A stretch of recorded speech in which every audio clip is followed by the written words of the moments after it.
we are going to discuss about the బీజీయ సమాసం యొక్క పరిమాణం. ఇది బీజీయ సమాసం యొక్క పరిమాణం. ఈ బీజీయ సమాసంలో ఎన్ని పదాలు ఉన్నాయి? 3 ఉన్నాయి కదా. 3 కాబట్టి దీన్ని ఏమంటారు? త్రిపది సమాసం అంటారు. Okay right. అయితే త్రిపది సమాసంలో ఒక్కొక్క పదానికి ఒక ఘాతాంకం సెపరేట్ ఉంది. ఇది x⁴, y⁴, z⁴. అయితే ఈ టోటల్ మొత్తం బీజీయ సమాసం త్రిపది యొక్క పరిమాణం ఎంత చెప్పండి?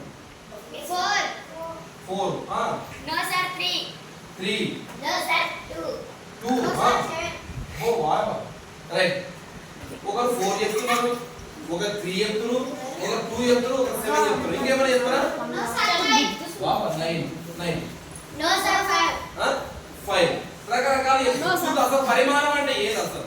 అంటే టోటల్ దీని యొక్క వయస్సు, దీని ఏజ్, దీని యొక్క ఏజ్ అనుకుందాం.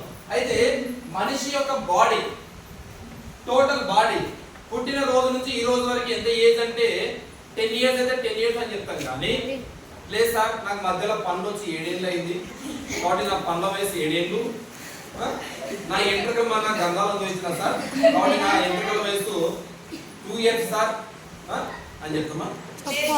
మన ఏజ్ పుట్టిన రోజు నుంచి ఇప్పుడు వరకు ఉన్న ఏజ్ చెప్తాం. కానీ ఇందులో హైయెస్ట్ ఏంది?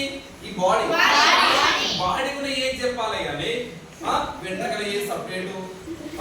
కొందరు ఏం చెప్తారు 7 అని చెప్పిన అంటే ఇవన్నీ కలిపారు. అంటే మన బాడీ ఏజ్ 10 ఇయర్స్, పండ్ల ఏజ్ 7 ఇయర్స్, వెంట్రుకల ఏజ్ 2 ఇయర్స్. చెప్పండి 10 + 7 + 2 19 ఇయర్స్ అని చెప్పండి. అలా కాదు. సో ఇందులో హైయెస్ట్ ఏంది? 4 కాబట్టి ఈ బీజ సమాసం యొక్క పరిమాణం ఎంత? ఏది హైయెస్ట్ ఉంటే అదే దాని పరిమాణం అయితే.